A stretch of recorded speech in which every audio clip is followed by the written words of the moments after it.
Hello D&D people of the internet, my name is Max and this is my brand new channel, Maximus Miniature. This channel is going to be all about just discussing Dungeons & Dragons, and I hope you really enjoy it. If not, oh well. I'm just going to do this for fun. So, without further ado, let's begin with the first video. Today's topic is why you should be playing Dungeons & Dragons. So, let's get right on into it. Reason number 1. It's the oldest. Now, it may sound like I'm about to make the age-old argument that just because something's older means it's automatically the best. No. Dungeons & Dragons is the oldest and the best for many different reasons. Let's start with the first reason.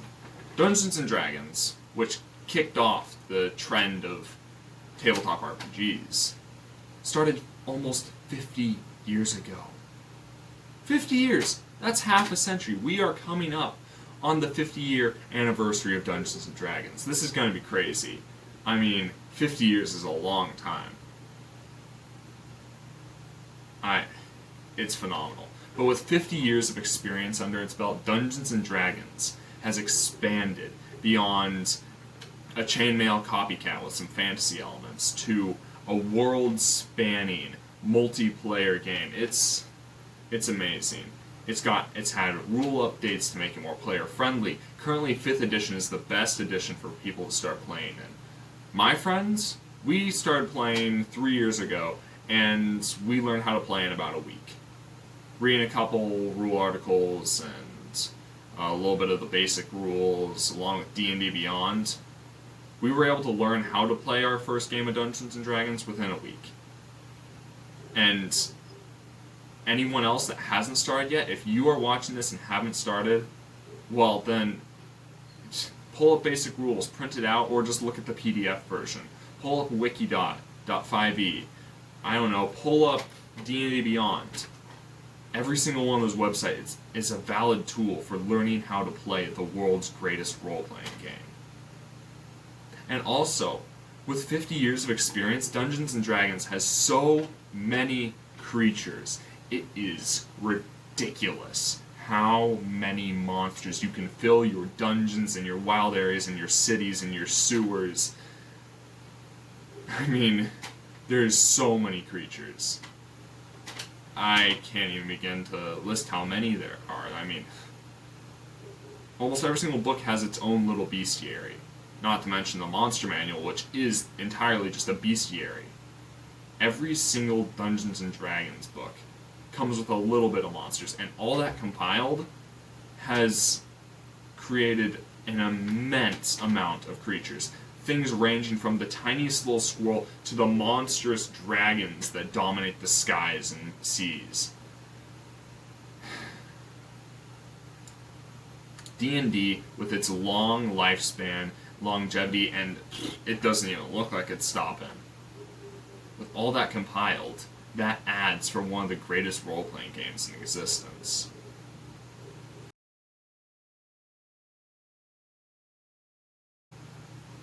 Reason number 2. D&D is exceedingly versatile. It's ridiculous. D&D can be whatever you want it to be. Sure, it is designed to be the stereotypical Lord of the Rings style, go kill the dragon, save the princess, get the pile of gold style adventure. But it can be so much more.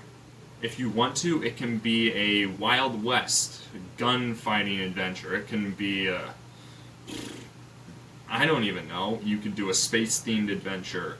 All you need is a couple homebrew tweaks. You know what? Actually, you could... If Grand Theft Auto is what you're into, I personally don't find much enjoyment in it, but if you really want to, you can play Grand Theft Auto in Dungeons & Dragons. There's just so much you can do with this game. It's kind of ridiculous. Dungeons & Dragons has so much versatility, but the amount of rules that have been put into it, the classes, the subclasses, the races, the backgrounds, the feats, there is so much character customization.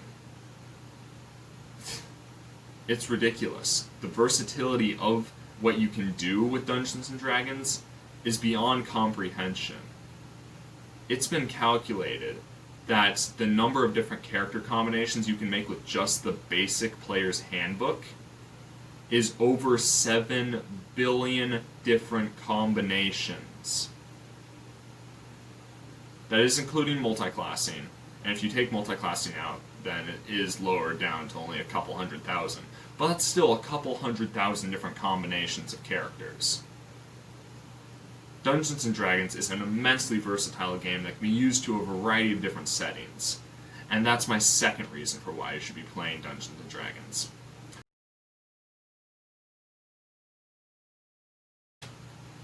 Reason number 3. You can do anything. You see, D&D is like a video game, essentially. But every single video game has a point where it goes, "Oh god, you weren't supposed to do that," and starts glitching to all hell. At some point, your video game decides, "I can't take this anymore," and starts freaking out. D&D, on the other hand, doesn't. You have a Dungeon Master, and the Dungeon Master is programmed to react to you every single minute. Whatever your players do, I'm talking to DMs right now, your job is to react in a positive manner and pretend that that is exactly what you wanted them to do. Yep, definitely, that's what I was planning for you to do. Whole entire time. Especially when they completely derail your entire plot line.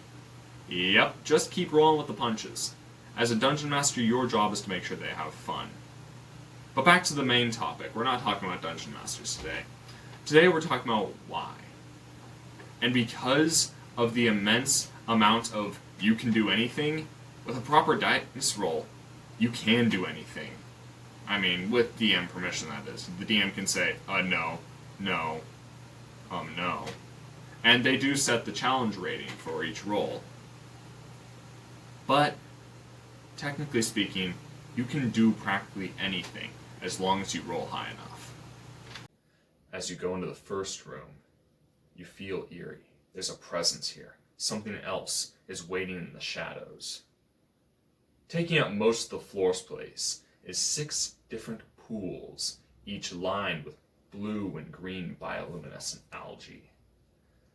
Inside each pool floats a body. Though not dead, something in an embryonic state. Each one with slightly different adaptations, some with harder skin, others with crab claws, some with tentacles, and others with strange fins, almost like a manta ray. As you begin to cross the threshold, out of the rafters comes a gigantic monstrosity, shrieking its roar somewhere between the growl of a bestial monster and the ribbit of a frog. A Lizrog, a massive behemoth standing 10 feet tall, a cruel, inhumane monster, born of the combination between a lizard and a frog. Warforged, you go first. What do you do? I roll to seduce.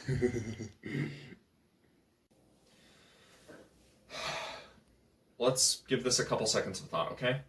You are a robot. A being made out of metal with no reproductive organs to speak of. That is a giant lizard monster. A lizard monster that mates with its own kind. You are a robot. There is no possible way that you can mate with a giant lizard monster. Okay, but can I still roll? Okay, sure. You know what? Roll. Why not? Just roll.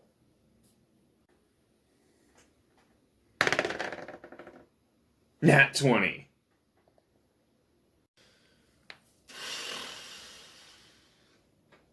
This scene defies description and is inappropriate for viewing. Cut the camera. Moving on to reason number 4.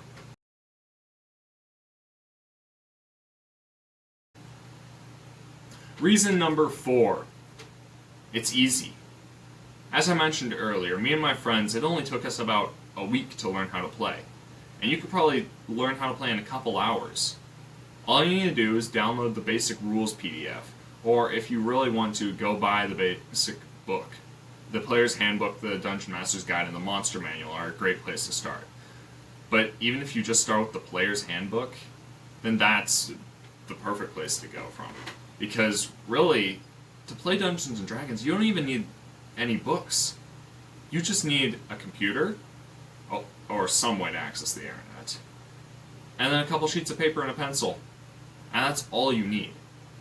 Miniatures, game boards, dice, board, the DM screen. All of that's just extras. Miniatures, they're just for fun. I enjoy collecting them because they look cool, and my players find them cool. I mean, just look at this bird. He looks cool. He's a cool bird.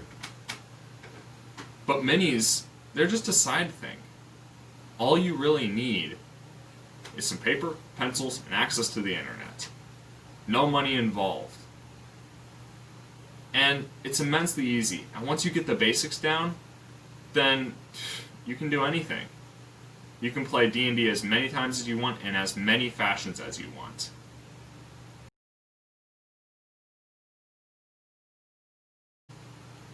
Moving on to reason number 5, my 5th and final reason for why you should be playing Dungeons & Dragons, and that is because you build a relationship with the computer. Again, relaying D&D to a video game. When you play a video game and you complete a really difficult area, and you and your friends go and say, "Wow, that was a really challenging level," or "Wow, these rewards were really worth it," the computer just kind of just sits there. The Dungeon Master is a person. You get to interact with them. You get to build a relationship with your computer. And that's beautiful. The human interaction in Dungeons & Dragons is amazing. The fact that you build connections and relationships in real life by just playing a fake fantasy game, it's brilliant.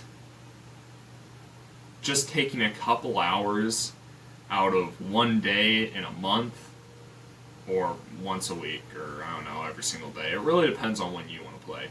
You get to take on a different personality. Whether you're DMing or PCing, you get to be a different person for however long your session is. And for that time, you get to just melt away and forget everything. You get to ignore your anxious fears and your worries, and you get to be whatever you want. The human interaction, the fact that you are building a connection with your friends and your family or whoever you're playing D&D with, is beautiful. And that's why Dungeons & Dragons is the best role-playing game in existence. Well, that's the end of my first video. If you enjoyed and watched to the end, then leave a like. Maybe even subscribe, and if you want to go far above and beyond, share with a couple friends, and then go into the comments section and tell me what you would like to see in the future, and why you enjoy playing Dungeons & Dragons. Till next time, this has been Max from Maximus Miniature, and I'll see you guys in the next video.